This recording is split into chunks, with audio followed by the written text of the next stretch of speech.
En quoi une double peinée, et je ne parle pas des pâtes, est un rêve absolu. Hello! Aujourd'hui, on commence fort, on va parler de ma palle du mois de juillet. Franchement, elle est assez conséquente et en même temps, je me dis c'est quand même raisonnable. J'espère lire beaucoup au mois de juillet. Donc voilà, je sais pas ce que ça va donner. J'espère que je vais pouvoir tous les lire. Et je me suis dit, je vais rajouter un peu de piment à tout ça en lisant vraiment les commentaires les plus négatifs que j'ai pu trouver sur ces livres. Franchement, je sais pas pourquoi je me fais autant de mal, mais j'avais envie de rajouter un peu de piment.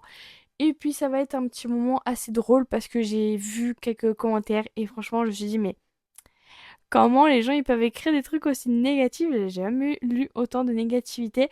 Et franchement, c'était la première fois que j'utilisais l'application Goodreads, donc vraiment, je suis très surprise. Il y a des trucs, c'est pépite. Il y a des trucs qui me font un peu peur. Je vous avoue que je sais pas si je suis prête pour ça. On commence avec du lourd, God of War. Franchement, j'avais eu du mal avec le tome 2, God of Pain. Donc là, je sais pas. Alors, il y a quelques petites revues dessus qui sont assez, comment dire, assez négatives, hein, on va pas se mentir. C'est pas très très apprécié comme lecture, apparemment, sur Goodreads. Donc, je vais vous en lire quelques-unes. J'ai trouvé. Le gars développe une espèce d'obsession pour la meuf alors qu'il la connaît pas.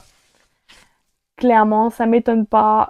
Déjà dans God of Pain, il avait une obsession toxique pour la meuf. La jalousie poussée à l'extrême est juste insupportable. Franchement, pareil, dans God of Pain, c'était insupportable cette jalousie. Vraiment, putain, mais pourquoi autant de jalousie?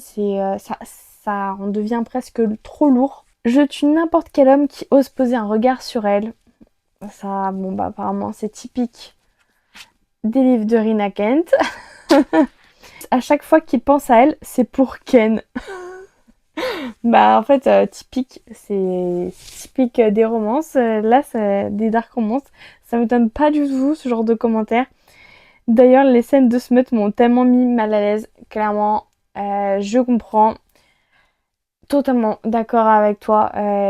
Les scènes de smut, je pense que le fait que ce soit un consentement tellement douteux que tu sais même plus où ça part, je pense que c'est ça qui fait que toutes les scènes de smut sont lourdes en fait à lire. Et notamment dans God of Pain, franchement, les scènes de smut, waouh, j'avais du mal, hein. Pourtant, j'adore le BDSM, mais alors lui, là, monsieur, fallait un peu prendre quelques respirations et se calmer un petit peu, hein. Et la meuf, juste, elle est là, mais elle se laisse faire sur tout. J'ai l'impression qu'elle a pas de volonté propre. J'avais envie de la secouer. Ça, ça m'étonne guère parce que clairement, les nanas, elles se font marcher dessus dans God of Pain. La pauvre nana, elle se fait marcher dessus par Craig. Elle est en mode, c'est pas grave, genre je l'aime et tout. Bah, au bout d'un moment, faut se rebeller, ma copine, hein. Moi, je le sens mal, hein, je le sens mal, God of War. Je sais pas si je vais l'apprécier. Vu les commentaires, je pense que ce sera un 3,5 qui tend vers le 4. Je mettrai un 4 parce que peut-être parce que j'aime bien la plume de l'écrivaine. Je trouve ça assez fluide, c'est très facile à lire, c'est pas prise de tête. Et j'aime bien aussi le fan family, tout ça, le côté copain-copain. Mais clairement, je vais pas mentir en disant que là, ce que la personne a écrit en commentaire ne m'étonne guère. Et franchement, je pense que bah ça ira pas très très loin, hein. Je pense pas que ce sera un coup de cœur, hein. Non, je pense pas. Il y a d'autres commentaires qui parlent carrément que le consentement douteux n'existe pas, hein. C'est carrément du V romantisé. Ça, malheureusement, dans God of Pain, c'est ça qui m'avait rebuté sur la fin, où le consentement douteux avait disparu pour être vraiment un consentement plus que douteux et très très malaisant. Donc clairement, je ne sais pas ce que ça va donner. Je vous avoue que là, je suis un petit peu... Ensuite, God of Ruin. Clairement, je pense que ce sera dans la même vibe que The God of War. Vraiment, les commentaires sont tous pareils, très négatifs. Après là, évidemment, j'ai sur Goodreads, j'ai mis que les commentaires une étoile. Entre Mia et Landon, London, je crois que c'est le Fujibus original. Oui, je crois que c'est celui qui me met très mal à l'aise. J'ai vu de très bons retours sur le Booknote, mais par contre sur Goodreads, ah bah ça passe pas, hein. Un commentaire qui clairement, voilà, dit tout. C'était trop nul. Au-delà du fait que les personnages sont super mal écrits, les conflits ne rimaient à rien et la fin catastrophique. Un autre commentaire, je pense que c'est le livre qui passe le plus de cette saga, mais l'autoplagiat, c'est toujours la même chose, etc. Clairement, je vois que le schéma de Rina Kent, bah c'est toujours genre, je prends les mêmes ingrédients, un homme ouga ouga, très malsain, très toxique, une femme qui découvre des choses mais qui est un peu voilà, clairement, on va pas se mentir que les personnages féminins ne sont pas les plus développés.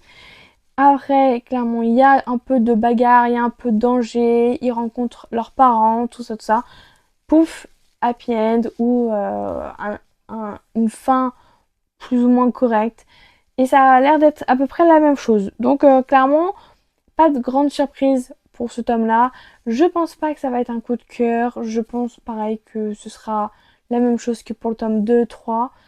Ce sera peut-être un 4 parce que l'écriture est sympa. Mais ouais, je pense que...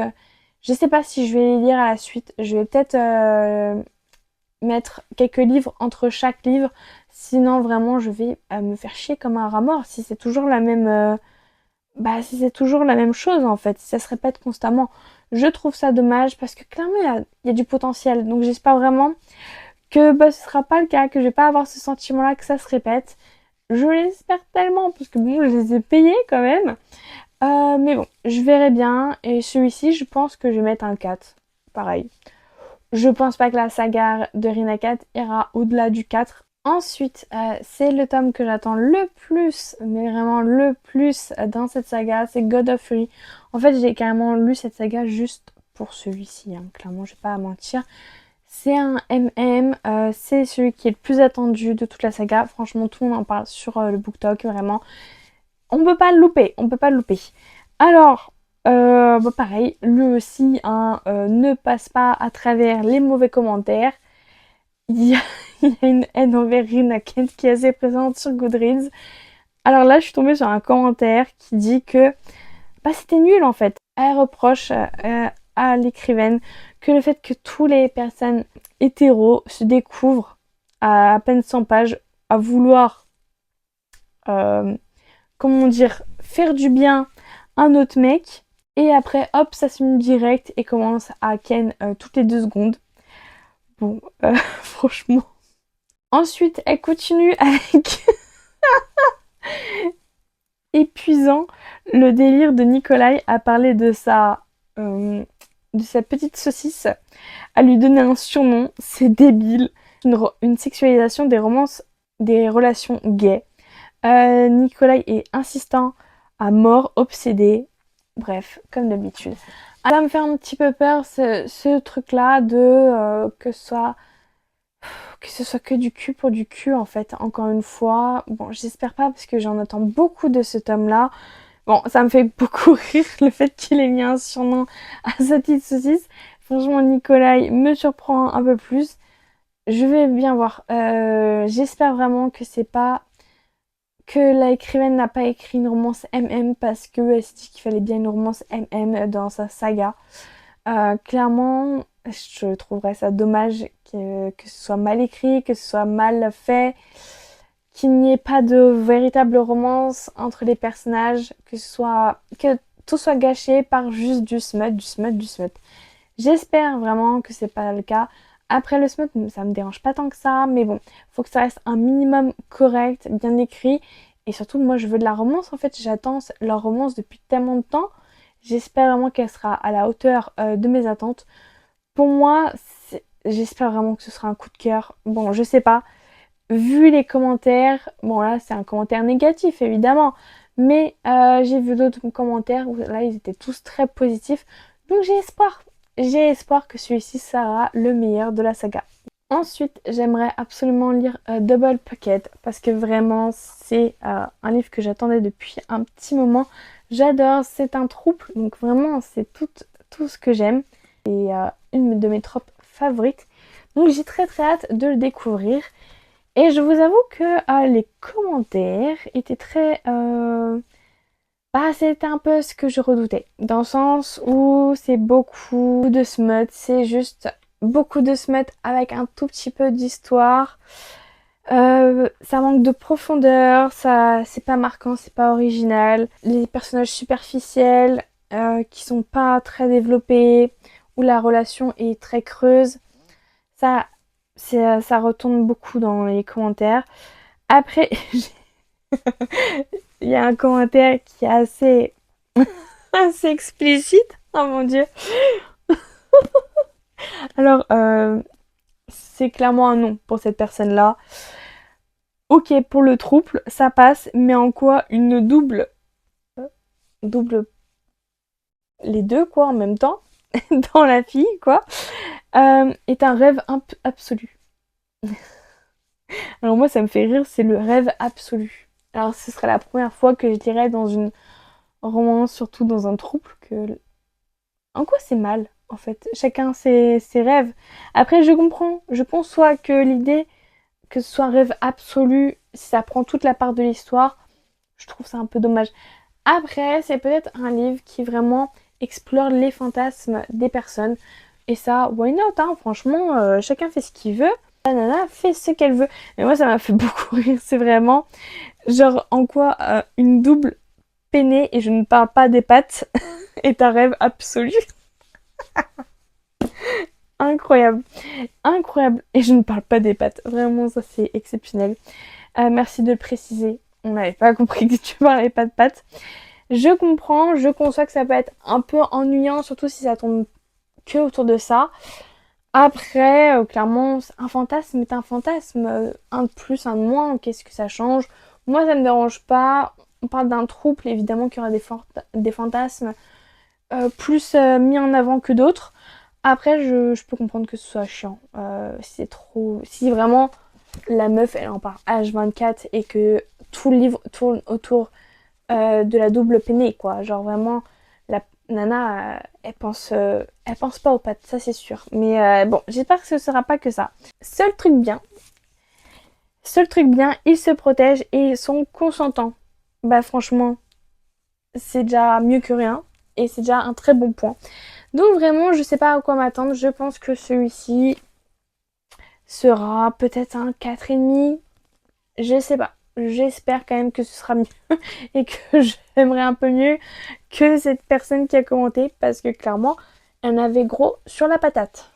Game changer, bah les commentaires sont tous les mêmes. C'est nul, c'est nul, c'est nul, c'est nul. Il n'y a pas beaucoup de développement. Juste pour dire que c'est du spicy, que pour du spicy, que ils sont quand même mimi, mais bon, le spicy prend trop de place.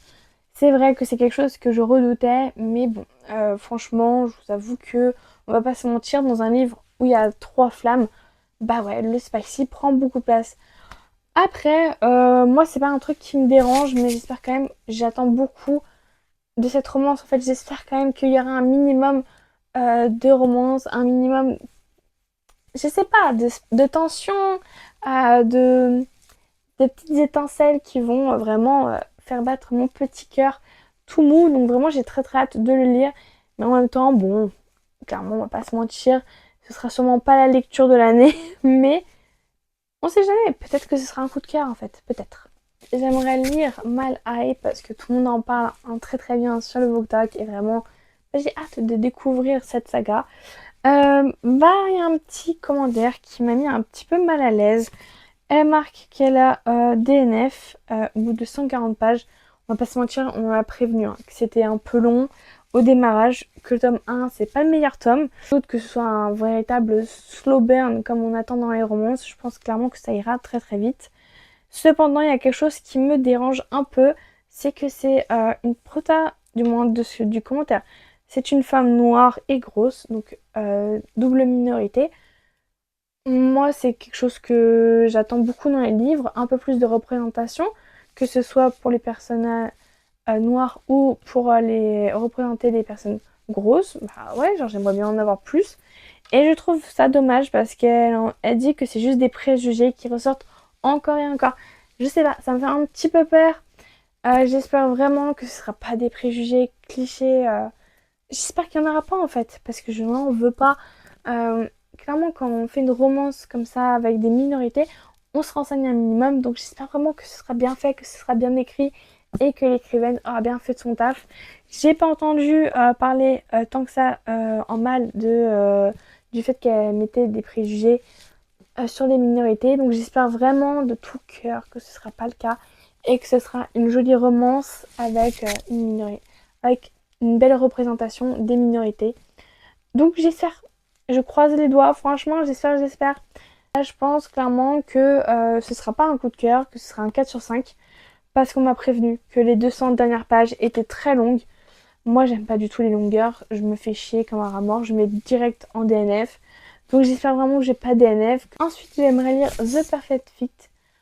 Bon, clairement là, les commentaires sont pas très glorieux, il n'y en a pas beaucoup et pareil, comme tous les livres depuis le début de cette vidéo, trop de smut, tu le smut, ça dégoûte, c'est toujours la même chose. C'est très classique, c'est très classique. Même si on parle quand même d'un Harem inversé qui a l'air d'être assez sympa, là il y a un commentaire qui m'a fait un peu rire. La meuf était infernale, genre un peste ton cœur ma belle. Et les mecs réfléchissaient vraiment pas. Bon, j'espère vraiment qu'elle est un peu mieux, que la protagoniste est assez supportable, parce que moi les protagonistes insupportables, en fait je peux pas un HDNF tout de suite. Ce qu'il y a à retenir c'est trop de smut, tu le smut. Mais bon, je verrai bien. Je pense pas que ce sera un coup de cœur, je pense que ce sera un 4 sur 5. Là, il n'y a pas l'air d'avoir beaucoup de coups de cœur dans cette vidéo. J'espère vraiment que ça va aller, parce que sinon je vais un peu me faire chier. Il n'y a presque pas de commentaires négatifs. Donc j'ai beaucoup espoir. J'espère que ce soit un vrai coup de cœur. Je n'entends que du bien sur le BookTok. Donc vraiment j'espère, je croise les doigts que ce sera un coup de cœur. J'imagine en tout cas. C'est un MM. Moi j'adore. J'aime trop l'histoire. Le résumé m'intrigue beaucoup. Ça va être très poignant. C'est une romance psychologique. Reproche que c'est pas mal ennuyant, qu'il se passe pas grand chose, que le rythme est long, que les personnages sont pas très attachants. Je peux le concevoir, c'est assez compliqué parfois de s'attacher aux personnages. Ça dépend des goûts de chacun en fait, de nos attentes aussi. Parfois on a tellement d'attentes que parfois on ne peut qu'être déçu. Moi je vous avoue que j'ai un peu d'attente quand même pour ce livre là parce que tout le monde en parle vraiment. Quand je dis tout le monde, c'est vraiment toute ma For You page, c'était que sur ce livre-là, en mode achetez-le, il est exceptionnel. Donc j'espère qu'il sera bien, je verrai bien. En tout cas, pour moi, ce sera j'espère que ce sera un coup de cœur. Celui-ci, je pense que ce sera un des seuls coups de cœur de ma palle, mais on verra bien. Peut-être que oui, peut-être que non.